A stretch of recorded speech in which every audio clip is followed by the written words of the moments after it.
Hello, and welcome to Simpvp Histories, Architecture Edition. Simpvp is a survival Minecraft server which has existed on the same map since 2011. Over the course of 8 years, the server has developed a unique history.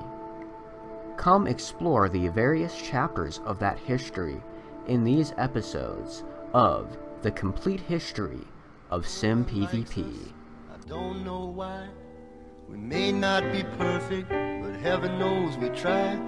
But all around, even our old friends put us down. Let's drop the big one and see what happens.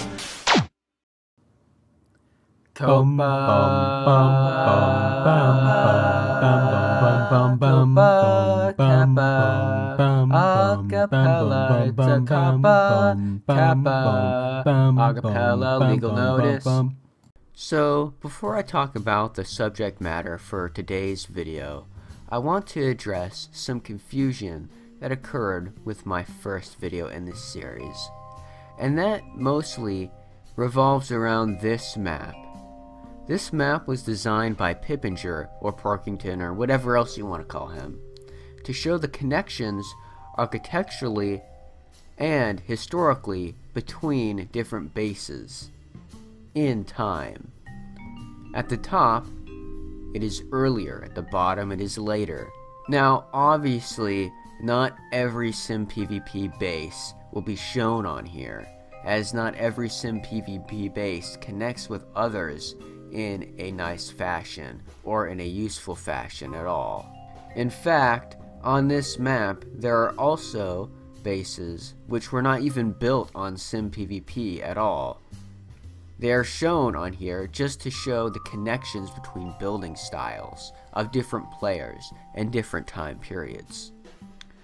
Well, with all that being said, I should probably clarify that the Battle of Snowfrog did not end the Wilbur-Francis War. Rather, it was just merely a large battle.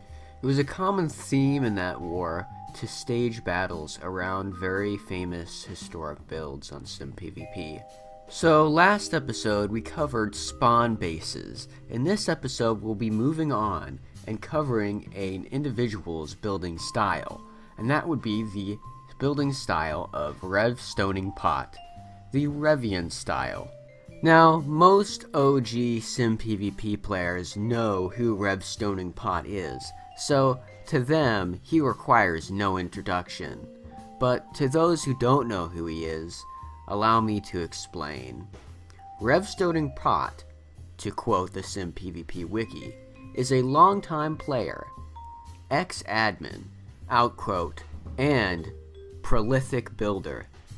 He played on the original map of Simpvp in 2011 before the reset.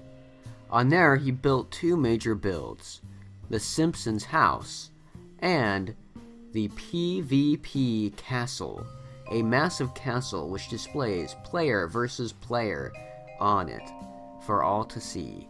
Sadly, due to the map reset, there isn't much history surrounding this build. However, it is known to players who played at the time how iconic it was to the server. In fact, I do state this to many people in many of my videos, but the PvP in Simpvp literally does mean player versus player. And back in the early days of Simpvp, this was even more well known, with the server being primarily focused on PvP rather than building or exploring or anything of that nature. In fact, it wasn't until the later world border controversies that the server finally became known for something other than mindless PvP. Not like there's anything bad about that. And I can't help but wonder if the massive structure built by RevStoningPot near spawn, which displayed PvP castle, had anything to do with that attitude being so pervasive in early Simpvp. Later, on the current map of Simpvp, RevStoningPot would build Stone Island, an island of small quaint builds. The main building of Stone Island was constructed out of stone brick and brick. It was in this manner that RevStoningPot diverged from the building style of most other SimPvPers. He did not use mainly stone or cobblestone in his build construction, nor did he stick to any one defined style. Instead, his style was freeform and able to adapt to anything that he desired at the time. This will more so be shown in his later builds, as we will see. For his next build, he would create the SS Snowpot Princess, a cruise ship, or some other type of boat, I'm not familiar with boat types, with a fully complete interior. And well, I should probably just let him explain it himself. In the next video, I built this while there was a limit on how far you could travel on the server, and when they put up the limit, players who were outside were allowed to stay outside until they died and respawned within the limit. So I built this in survival mode while being unable to die. If I died, I would have respawned back at the beginning and have been unable to return to where the ship was. By the time I was finished building the ship, it was back down again, and we had a party out of the ship for everyone on the server, which will be in the next video. So yeah, that pretty much explains it. I need not explain more with the SS Snowpot Princess. As you can see, PvP was highly encouraged during this time period due to the world border controversy as described by Rev in his video. And also, as I have stated previously, this was eventually resolved with the implementation of the slash world, the PvP world, at which point the constraining world border was released and players could once again travel to Rev's build and hold a party there. Now, it was during this time that Rev began to interact with other players more often. One of the groups of players in which he wanted to interact with more was the Eden group of players. Those who built the famous base had recently moved on to their new base, Avalon, and Rev wanted to join them there and help them build. However, along the way, he stopped and began constructing his own base, Kashyyyk. Later on, the players of Avalon abandoned the base and traveled to Kashyyyk to build their own structures, which they titled the Hive. Now, Kashyyyk and the Hive were technically one base because they were so close to each other, but both builds represented different building styles. Kashyyyk was RevStoningPot's own style, and the Hive was in the building style of the builders of Avalon and Eden. The build was comprised of a large upside-down pyramid structure. This overlooked a jungle where presumably the Hive was built. However, we don't have very many images that I can find of the Hive, only those labeled Kashyyyk showing the massive upside-down pyramid. So, which is which and what one looked like, we may never know. This is a short jungle tour of the jungle I lived in for a little while on Simplicity PvP. On the server there was a group of people who played in a base they called Eden, and the people there were moving further away, and as I knew a good half of them, I was allowed to come move out to their new location with them.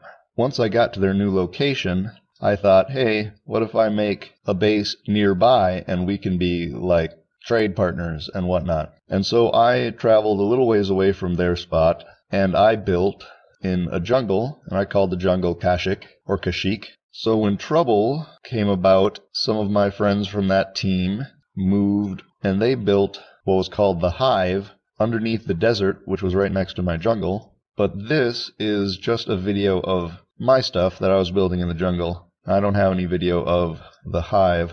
There's a big upside-down pyramid you'll notice, but honestly it's just a mob grinder. The members of the base included RevStoningPot, the founder, Lone Soldier 55, Little Box of Emo, and Boxy Liz. And I'll have to thank RevStoningPot himself once again for making my job incredibly easy here. I will be linking his channel in the description of this video, as he still does make content to this day, just not on Minecraft or on SimPvP. Next, we must move on to Democrazy. Yes, the infamous Democrazy. Now, I was almost certain that I had some footage lying around of Democrazy taken by myself, but evidently I don't, and neither does anybody else, because searching Democrazy on the internet yields nothing, not even from the man himself, RevStoningPot. Now, Democrazy is a truly impressive build for 2013. Founded by Boxy Liz and RevStoningPot, it also later became home for Egg Thief and Uldawa. Its design was reminiscent of the upside-down pyramid mob farm from Kashyyyk. However, it was expanded to house many other farms. On the outside of the main upside-down cone, or rather I should say inside, ran streams of water, collecting any falling players or dropped items. In the interior of the inverted cone lay an impressive array of most of the mob farms known to players at the time, around 2013. These were then fed into a primitive item sorter to be filed away manually by a player. And finally, last but not least, we have Castle's Toadstool. I built the inside of the castle first, and then I built the outside to contain it all. It's not shown in this video, but due to the long stairway up to the last Bowser level, there is a big diagonal tower sticking out of the backside of the castle. At the end, the 6 fireworks that fire from the top of the castle is an homage to Super Mario Bros. 1. I made the texture pack myself out of texture tile sets from the game itself. So without further ado, here is Castle Toadstool from Super Mario 64. Starting around 2013, RevStoningPot started construction on his personal project, Castle Toadstool. Later, in 2017, he would release the cords to the public and connect the build to Suit 1337's Nether Subway, so it is easily accessed by the average player. Suffice to say, from inverted geometric shapes to reconstructions of cherished childhood memories, RevStoningPot's style is quite unique and adaptable, and no doubt has had an impact on the server's history. Now, Rev is still active on the server, however, he doesn't really engage in very large projects anymore, with his last video on the server being him building a ocean temple farm. Anyways, I will spare you from abrupt outros this episode and tell you, have a good day and goodbye. As always, I have been Lord Pasta.